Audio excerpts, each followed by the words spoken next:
Hi, this is on this Ninja Foodi. It is the Smart XL indoor grill. It has a thermometer. I'm going to show you up close how this all works. I'm also going to be using the thermometer to cook some steaks, some salmon, and also air frying some fries so you can see how that works with this system. This is an indoor grill and it does more than just grilling. It does baking, it does air frying, it does broiling, it does dehydrating, and it does roasting. So it does 6 different types of cooking all in one unit. Really nice to have. You don't have to heat up a full oven. This heats up really quick and fast because it is smaller, so it is energy efficient. It comes with a 4-quart basket, so you can do any air frying or cooking with this. Opening it up with a really nice easy handle. Looking inside, it has a grill plate, so this makes really nice grill marks on your meat. And it also comes with a 6-quart dish. And you can use the dish for either as a drip pan or to use it for cooking. So inside here, you're gonna notice this little round thing. This is actually a filter and it takes care of any of the oil splattering up against here. It also helps with keeping down any of the smoke, and it also protects the heating element in here. All of these here and all of the pans and the dishes, they are dishwasher safe. Really nice to just put them in the dishwasher. Makes it really easy to clean. I'll show you later on in this post how that really does a nice job in cleaning even this after searing hot steaks on it. This is the first generation, and there's also a second generation of the Ninja Foodi Smart XL. But this one is the first generation. I absolutely love this because the size in here is exactly the same. Everything on the front controls exactly the same as the second generation, but I love the size of this. So if you don't want to take up a lot of foot space on your counter in your kitchen, this one is great. The measurements of this one, the height of it, it's 11 inches tall. The newer one is about 5 inches taller. And then also the width on this, it is 16.5 inches in the width.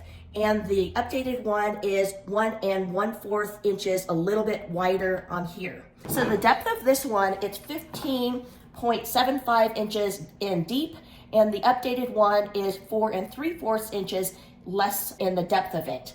Let me show you all the way around so you can see the depth. Here's the 15 75 inches in depth. Here's the back. Has a vent here and a vent here, and around to the other side. On this side here, you're gonna notice the little area here, and this is where your thermometer is. So let me scoot that back so I can show you.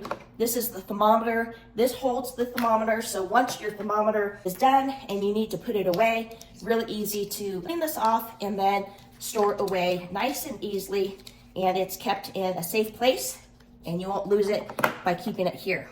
Okay, really quickly, I'm gonna go ahead and go over all of the control buttons that are on here. So right now it is plugged in. I have the thermometer plugged in. I'm gonna go ahead and undo that. So the option you have is to use the thermometer. It really does take out the guesswork when you cook with this. But if you don't wanna cook with a thermometer, you're able to do that. And I'm gonna go ahead and turn this on so you can see the control buttons here. And you have an option right now to do the air crisp, the roast, grill, bake, broil, or dehydrate. So right now there is no thermometer inside. You can choose any one you want. So if you are cooking, let's say chicken, and you want to do it specifically to a recipe, all you have to do is push the bake part here and then your temperature. So if you wanted to go a little bit higher or lower in your temperature to cook, you're able to do that with these arrows. And then the time of your cooking is over here in minutes. So if you wanted to go up or down in your cooking, you could do that with just pushing the arrows here. When you're ready with your settings here, all you have to do now is press the start button. And right now, what it's doing is it's preheating it. When it's set at the temperature that you want it at inside, so 360, it'll tell you to add food once it reaches that temperature. So that is it without using the thermometer.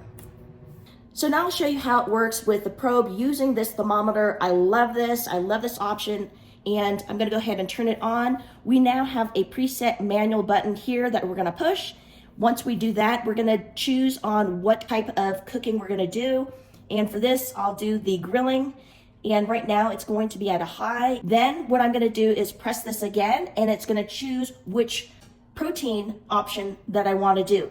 So right now this is at beef. And then I'm gonna push this button here, and it changes to chicken if I'm gonna be doing that. Then it changes to pork.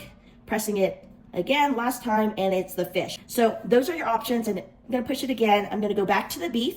So now I'm gonna be picking how done I want my beef or my steak to be. It has 9 options. It goes from rare to all the way up to well. And so what I'm doing right now is pushing these arrows, and what it's doing is it's asking how done do I want my meat to be. Right now it's at medium at a 6, medium well, and then it gives me another higher option for medium well, and then well at the end, and that is 9.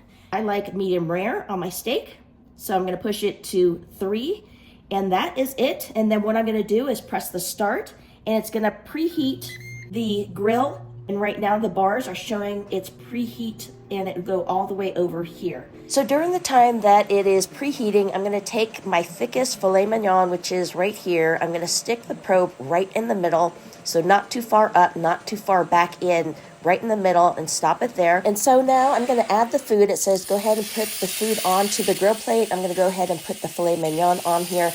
This has a cyclonic grilling system to it where it heats this up evenly throughout the inside of the machine. And on the front, it shows where the temperature is when it's finished and also where it is currently. It also has a flip sign, so I went ahead and flipped these when it told me to flip them, put it back down. Again, you can tell it's a time lapse. It says to get food, it's ready, and look at this. Look, it smells delicious too. I wish you guys can smell this because it smells awesome and it looks great. I love the grill marks. And it does say to have your protein sit for about 5 minutes, but I went ahead, I want to cut into it so I can show you how the medium rare looks like on this filet mignon. It looks really good. And then look at the cleanup on this. I'm going to show you how I just put it basically in my dishwasher, clean it, and these are the results. Nice and clean, does a great job. And now the next part here, I'm going to be doing some air crisping with these curly fries. All you have to do is put it on the air crisper mode, turn it on, set it for the time, and here it is. That's the result. Did it really well, nice and crispy without any of the high fat. Next thing I'm going to do, and last thing, I'm going to cook the fish. This is salmon, so I'm just setting everything up. Again, I'm putting in the temperature probe into the middle, thickest part of the salmon. These are big, huge pieces that I got from Costco, so I've cut them. You can hear it sizzle, and this probe is great to use. I love this, and there's no worrying or wondering if I'm cooking it under or overcooking it. And I'll fast forward the time, but look at this. It tells me when it's ready. Look at this. Oh my goodness, it looked great, and it tasted wonderful. So I hope my post was able to show you up close this Ninja Foodi XL grill with a thermometer. I hope it helps you in your decision. Thanks so much for watching.